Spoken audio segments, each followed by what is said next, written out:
Coming up this week on Ride the Lightning, the Tesla Motors unofficial podcast, more Model X's start showing up in customers' driveways, rumors persist about a Model S facelift, Autopilot could get a serious upgrade within 2 years according to Elon Musk, and much more. Punch it, Chewy!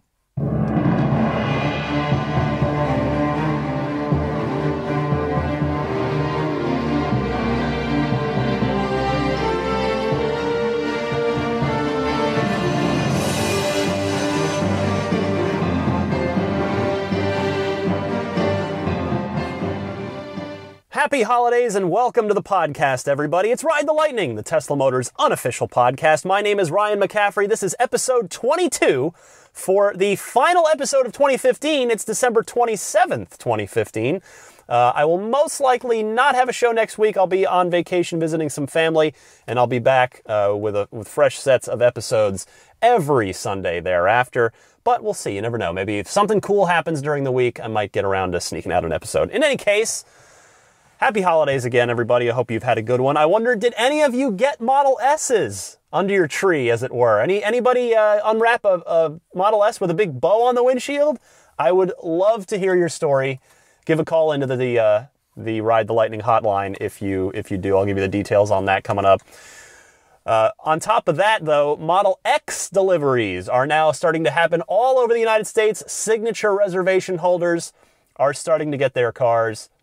This is fantastic news. Again, I touched on it on last week's show with signatures 1 and 2 and some others starting to get out there.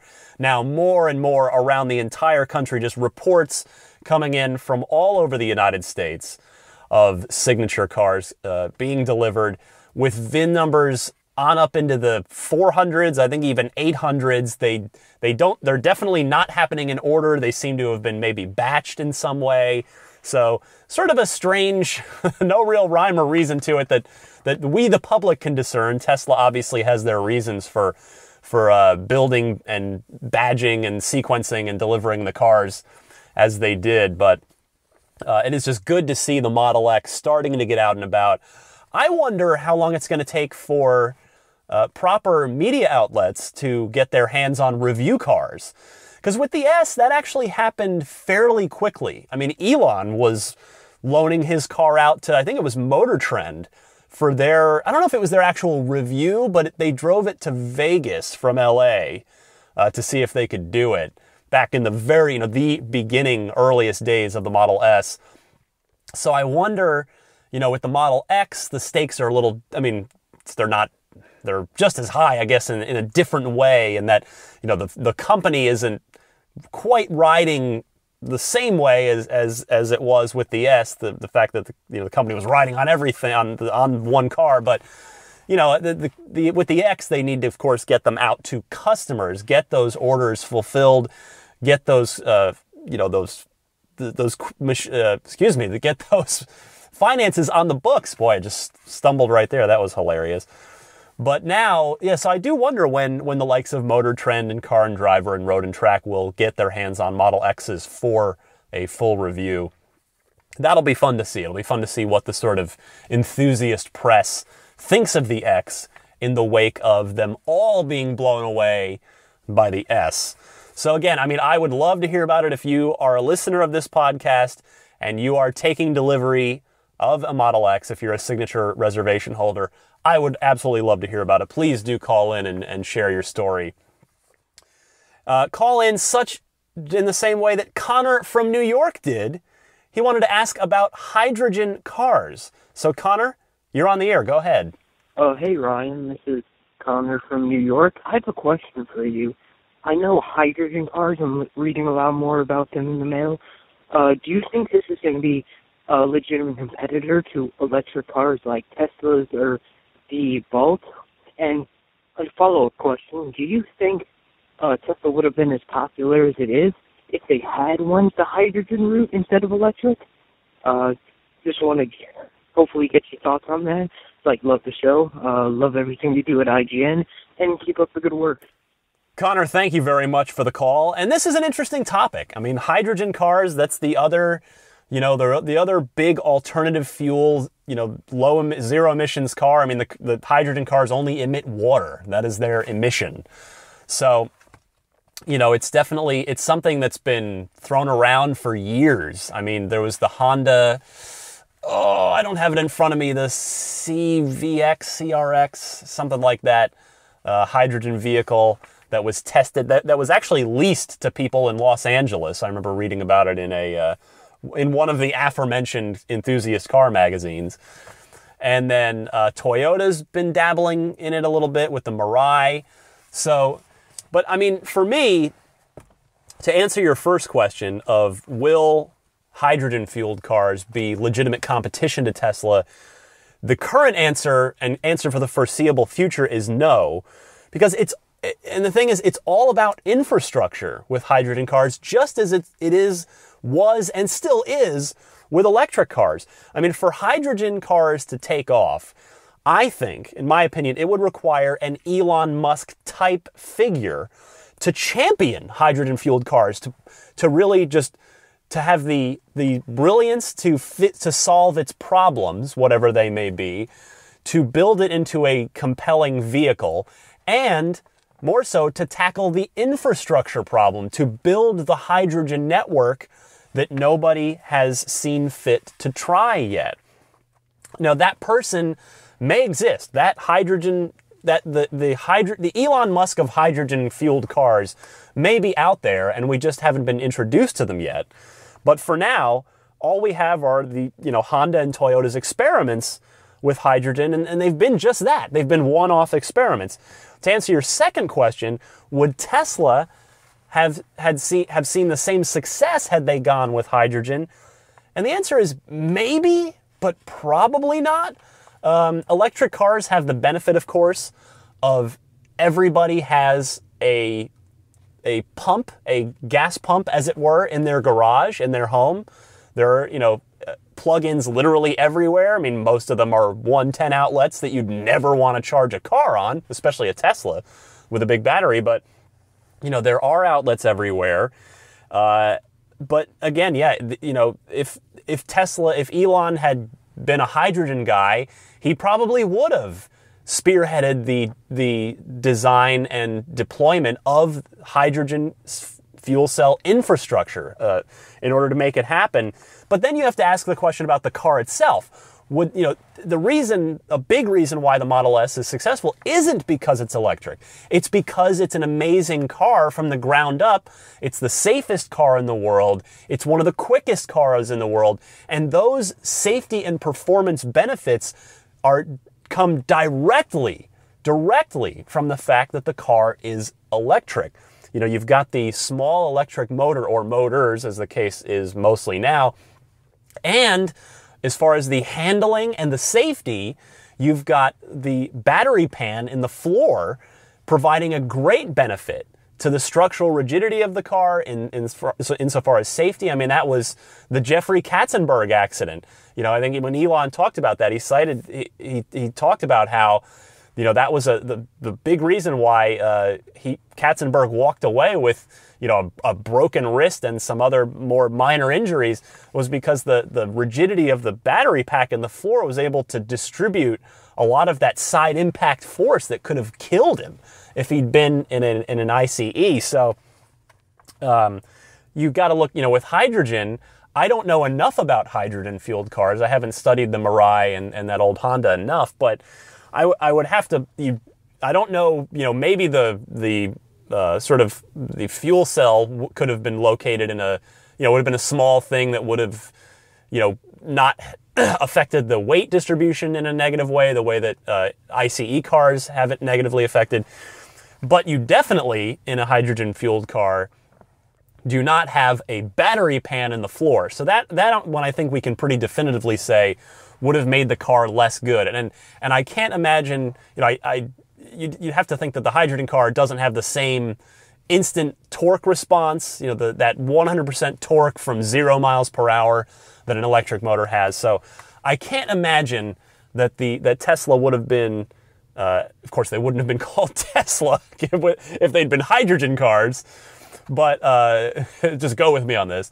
But in any way, I can't imagine Tesla would have been as successful or as popular with hydrogen. But if that's what Elon's mind had been put to, if that were his passion and if that were what he thought was the way forward and he were leading the charge the way he is with electric cars and Tesla, then yeah, I think we'd have a successful hydrogen fuel cell car company right now.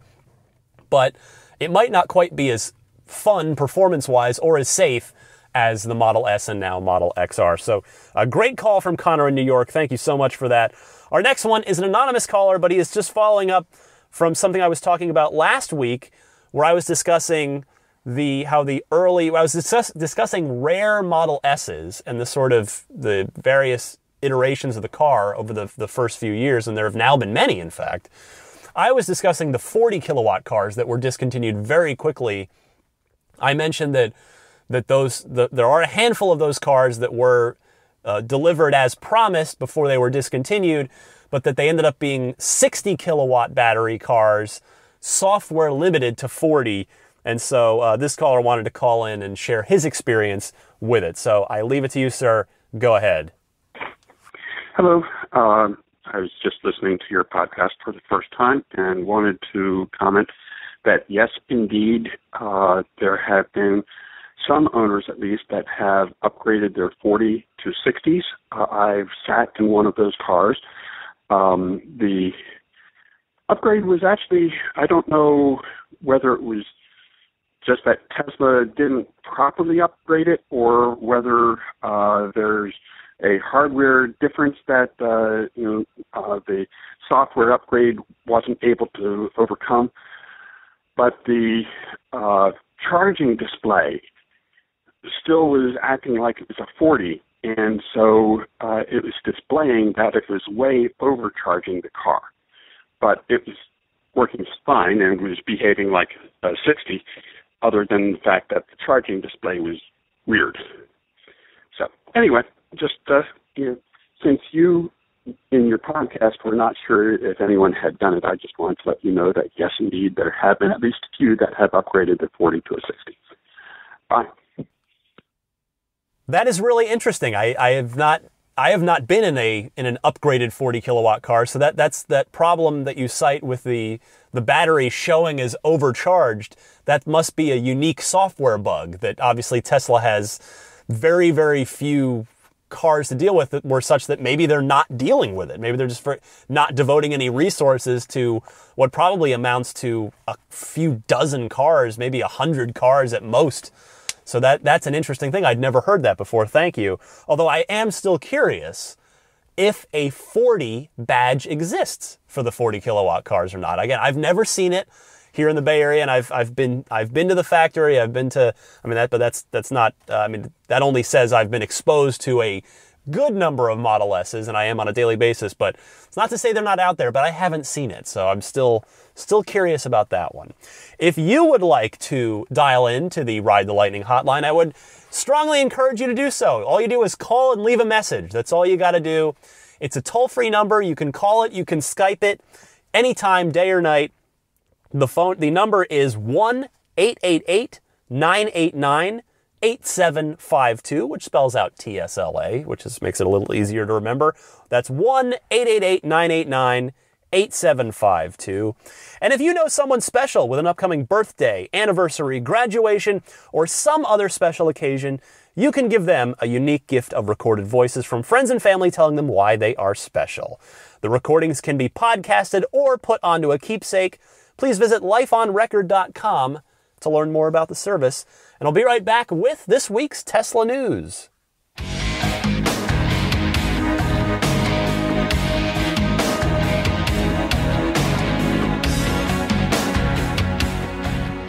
All right, a few interesting stories to close out the Tesla year with here on episode 22 of Ride the Lightning. First up, rumors of a Model S facelift don't seem to go away. I've been following this thread on the Tesla Motors Club forum. There was a post that was apparently deleted. There was somebody that was told by a service advisor that it was coming. There have been other little mentions here and there by Tesla employees at sales, at stores and service centers. But, we know that those people mean well, but aren't always super informed. But where would they get that? So this is a rumor that won't go away. So I did want to discuss it for a minute.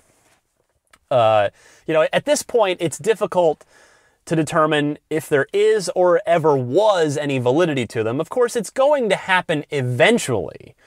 And while it would make some sense for Tesla to update the family resemblance to the Model X, in this case, the newer vehicle, the big question is whether or not Tesla has the bandwidth for it. That's what I look at here, is do they have the bandwidth for it? Because last we've heard from, I think it was, might have been JB or might have been Jerome before he departed. But last we heard that the whole company is mostly geared toward the Model 3 and its development right now. And of course, a Model S facelift would seemingly mostly involve Franz von Holzhausen and his Hawthorne design team. And you would think that him and his team would especially be all hands on deck with the Model 3 right now, given the fact that it's due to be revealed in March and just its general ongoing development for a car that they're going to try harder than ever to stick to the planned timeline, because they're going to have a battery factory up and running in Nevada that they're going to need to have something to put the batteries into. So that's where I come from on this is, could it happen? Sure. I mean, maybe it's a smaller project than, maybe it's already done and they're just kind of waiting to roll it out. There are a number of ifs, ands, buts, what ifs here. But again, I just have to think that, and a lot of the threads on the forum have suggested, well, there's a couple sides to this. A lot of folks think, and it's tough to argue with them that, well, yes, the Model S has been around for 3 years now, but in the grand scheme of things, there's only about 100,000 cars out there, and in fact, less than that in the United States, because a lot of them have gone, of course, overseas. So, a lot of people in the country, in the United States, still haven't even, and Europe, everywhere, a lot of people in the world still haven't even seen a Model S in person. So the current design is still perfectly fresh to them. But I guess at the same point, time goes by regardless of how many people see your car. So there is the notion that, well, yes, maybe it is time for the Model S to have a refresh, to have a facelift, even if there's still plenty of untapped customer potential out there. And, when I first saw, I was lucky enough to be at the Model X reveal event, and I was pretty far back in the crowd when the cars came out. I was pretty far back from the stage. But when I got a close-up look at the front end, because of course, all the mule pictures either had the front of the car wrapped or had a nose cone on there, like the Model S, which clearly, as we know now, was in fact a decoy. So when I first saw the X nose cone, or lack thereof, the X front end, the front fascia, I was sort of neither appalled nor thrilled. I was just kind of like, that is different. Now, the more I've looked at it, the more I actually really love it. And in fact, seeing pictures of Bonnie Norman's white Model X, and in fact, white is what's shown on the Model X page on the Tesla website, I actually really like that front end in white, because it sort of really just like, it's just very bold when it's in white, whereas with like in Tesla red, I think it looks really good in the blue. Tesla red, I feel like it doesn't quite have the same pop that multi-coat red does on the S, but again, I haven't really seen them out in the sun yet. The couple cars I did see at the reveal event, it was all at night. So the only car I've seen in daylight is the Founders Series car that I ran into that I talked about last week, which was black. So it'll be interesting to see. But point being, the more I look at pictures and, again, a little bit in person of the X, the more I actually do like that front end. It's going to look awful, in my humble opinion, with a license plate on it. It is going to just destroy the aesthetics of that front end. I don't know where people are going to choose to mount it. I don't know where Tesla, if there's a spot if there's a mounting bracket, like if they expect you to drill holes into that front fascia, or if there's a spot, a little like piece that can pop off that you can mount it to. in sort of a cleaner way. But if I were getting a Model X, there is zero chance I would be putting a front plate on it. I would 100% run afoul of the law. I did it in my DeLorean. I never got pulled over. Somehow I never got pulled over in that car, which always shocked me. I always thought, even if because there was I would talk to my fellow DeLorean owners all the time that many of them got pulled over by the police purely as a curiosity factor, and then they wouldn't even get tickets. But I always thought for sure that I'd get pulled over in my DeLorean, and if not for curiosity, and they might just take the excuse to give me a fix-it ticket for the front, and I would have told them, well, they don't make the car anymore, and anyway, I'm getting off track, but I really do. The more I see the X front end, the more I like it, and I think something like that, that sort of style, maybe something a little more that comes to a bit of a sharper point, sort of more sloped front fascia, I think could look really, really good on the S. Just, getting rid of that nose, that black nose cone could look real good. So it's going to be interesting to see if they do indeed update the car. There's a case to be made either way. I got to think that Franz and his team are busy with Model 3. I would lean towards no, but I also wouldn't be surprised if it happened. So we'll see. We'll keep our eye on that. Next up, Elon Musk. We talk about him every week, of course, because he is synonymous with Tesla, and he is out there all the time saying interesting things. This week, he was talking to Fortune magazine saying that Teslas will be capable of fully autonomous driving in about 2 years. He said, quote, "I think we have all the pieces, and it's just about refining those pieces, putting them in place, and making sure they work across a huge number of environments, and then we're done." So he was talking to them recently in as sort of a follow-up to the George Hotz thing that I talked about last week. He said, quote, "It's a much easier problem than people think it is, but it's not like George Hotz, a 1 guy in 3 months problem. It's more like thousands of people for 2 years." Of course, Tesla, we know, has been hiring for Autopilot-based positions, and Elon is interviewing a lot of those candidates himself. So it is a high priority for the company. Now, a few things to consider here. I think there are 3 notes to add to this. Because number one, when Elon says 2 years, we have to factor in a little bit of Elon time. For as brilliant of a guy as he is, and as I wouldn't. He's great. I mean, I would love to meet him. I would love to interview him, but nobody's perfect, and Elon has not always had the best track record with timelines for things. He gets very optimistic at times. So, you've got to factor that in. Number 2, not Elon at all here, but you've got to think about government regulations. If Tesla comes around and says, "Hey, we've got fully autonomous driving ready to go. All we got to do is drop this software update to our entire fleet of Model S's, X's, and 3s. We're all set. We can roll this out right now." You got to figure the U.S. government's going to be like, "Whoa, hold on, Mr. Musk. Let's walk that back together." I can't imagine government regulations are going to be easy, because nothing in government is these days, unfortunately. I mean, that could take months, if not years. I mean, I hope not. If Elon's got it ready to go in 2-ish years, I hope we can all experience it in that time, because as we know, autonomous driving, if we're all commuting that's going to be safer.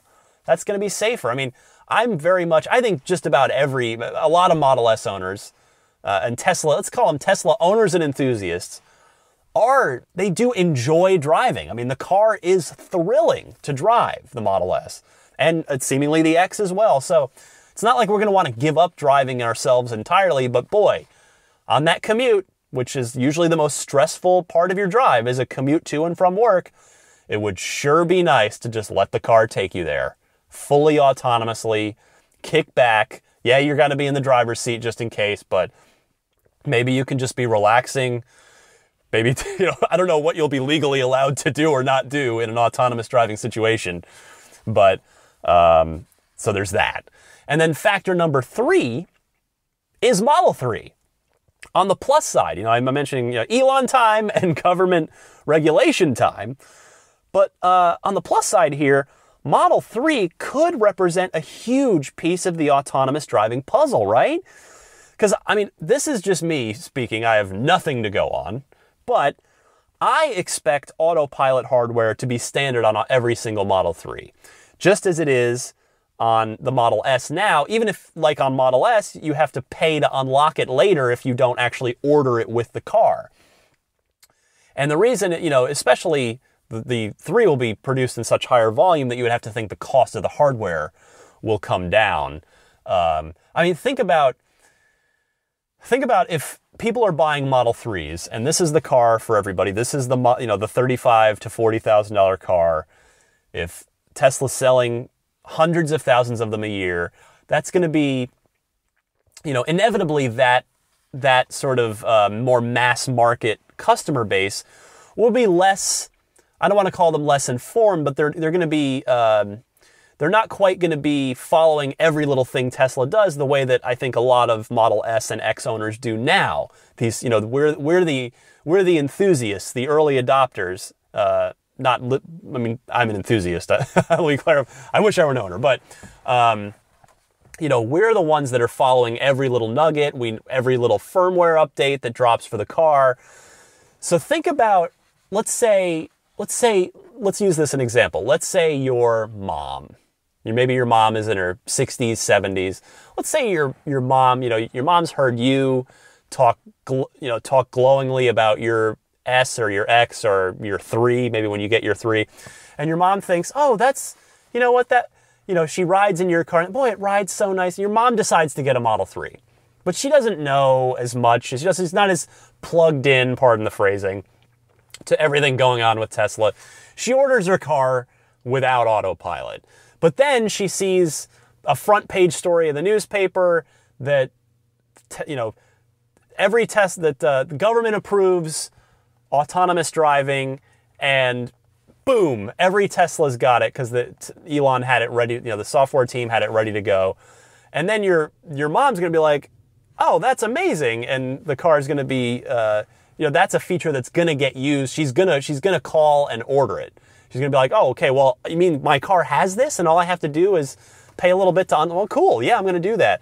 And then the car will just take her wherever she needs to go. And that's a lot less stress for your mom. So I think the 3 represents a huge piece of the puzzle here because it's going to be just a lot more data for Tesla that they can accumulate and then accelerate the improvement of the autopilot and autonomous driving with hundreds of thousands of more cars out there a year compared to just the S's and the X's.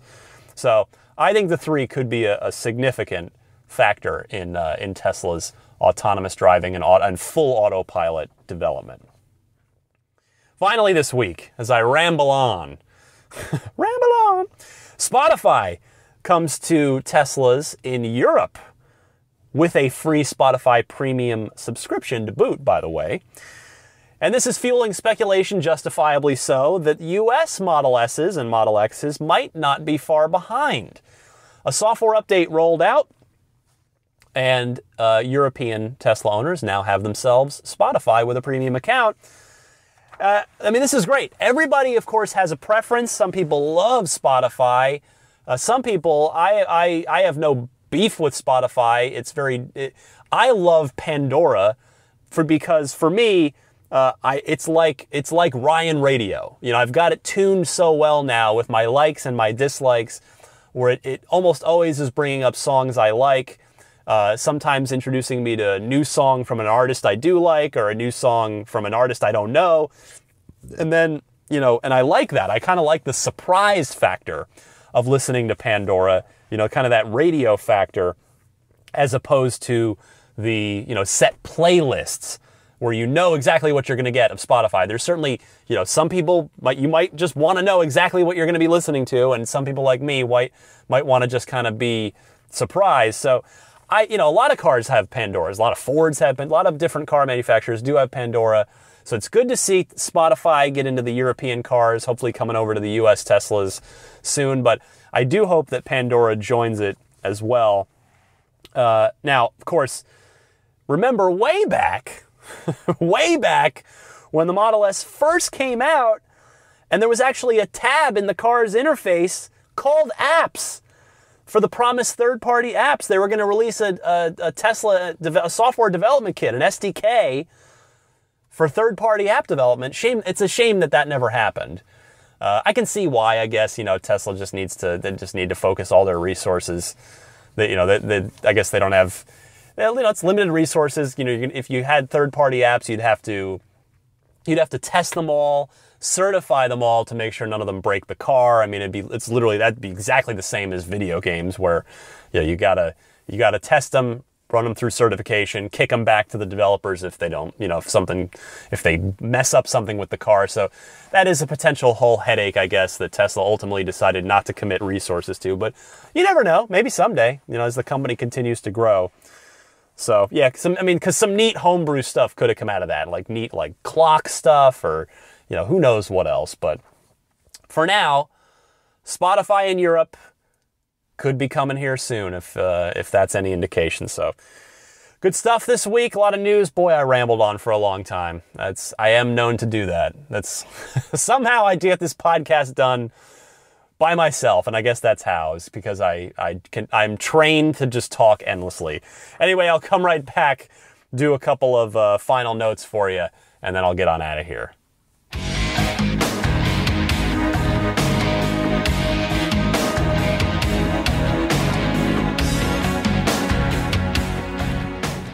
All right, I want to wish everybody a happy new year. Hope you have had a wonderful 2015. I've been very lucky this year. Good health, good stuff at the job. Family's good. I hope you can all say the same.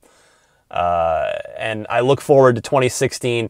2016 is going to be the year, maybe in March, but maybe not if it ends up delayed because, again, Tesla time. But 2016, I'm already excited because that's going to be the year when I get to put a reservation down for Model 3.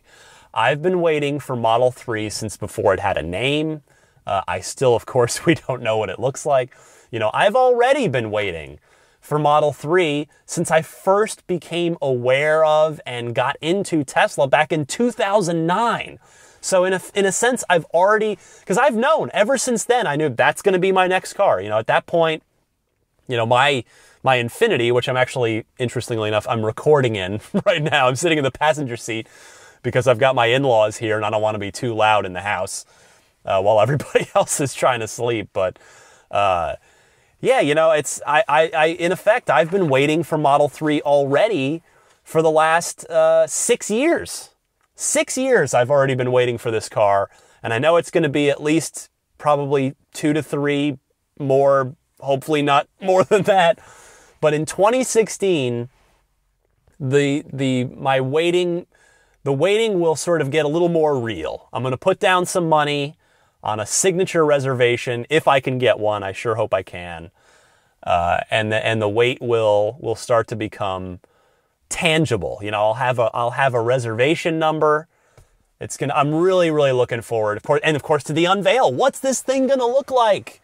What's it gonna be? Am I gonna love it? I really hope I'm gonna love it. But yeah, 2016, I'm really, really excited for. I would love it if 2016 is a year where I got a Tesla. If somehow a Model S fell into my life, or an X, but I don't have any plan for that to happen. But you never know. But in any case, 2016 is gonna be a fun Tesla year, I think. The X will roll out en masse. Everybody that's on the list now is gonna get their car. They're gonna sell a lot more on top of that. It's just gonna be what a fun year it's gonna be in Tesla land in 2016. So follow me on Twitter to keep up with everything I'm doing. I'm at DMC_Ryan. You can always email me. Email the show, teslapodcast@gmail.com. That's fairly easy. If you're a video gamer, check out my day job. I'm on IGN.com. We're the world's #1 video game website. I'm sort of all over the place there doing all sorts of stuff. I do an Xbox-centric podcast called Unlocked. I host news videos, preview stuff, review things, you name it. I'm probably involved in it in some capacity at some point in time. What else? nerdstyles.com. That's a fun little side project I launched earlier this year. It's a video game and geek-inspired t-shirt site. We've got 10 designs up there, plus a coffee mug. Would love it if you would take a look, maybe order something if you like it. We ship anywhere, just about anywhere. You can visit, again, it's nerdstyles.com. And Dave T, my friend Dave T, was kind enough to plug Ride the Lightning in his weekly Tesla newsletter again this week. He is very kind. I appreciate that. I am very happy to plug his newsletter each and every week because it is a great resource. You know, I keep track of everything going on during the week, but he helps me make sure that I haven't missed anything. I never record a show without looking over his newsletter first to make sure I haven't missed anything. You can subscribe to that weekly newsletter for free at teslaweekly.com. And I do remind you, maybe you've just got a Tesla for the holidays or you're just new to the show, but you can listen to this podcast in your Tesla via TuneIn. Go to TuneIn, search for Tesla Podcast, and then follow it so that you can easily access it each and every week. New episodes drop every Sunday, but of course you can download them at your absolute convenience. Listen to them anytime you very well please. So again, I really, I've been thinking about launching a Tesla podcast for a little while. Took me a little while to sort of get a plan together and actually sit down and do it. Launched it back in August, I believe it was. And now I'm 22 episodes in, and I'm getting a really nice response from people. I just really, really sincerely want to thank everybody who's been listening to the podcast, giving it a chance. I know it's just me. Hopefully I'm entertaining enough and informative enough that you'll stick with me, because there's going to be a lot more fun to be had. So thank you to everybody who's listened. I genuinely appreciate it, because it's, anytime you start a new project, particularly one that you're going to put out there in the public for people to judge and, feel free to comment on, it's a little bit of a scary thing. So I've had a lot of really good feedback, constructive feedback and some positive feedback. So thank you all so much. I really, really appreciate it. So again, Happy New Year, and I will see you all in 2016. Happy motoring, electric motoring.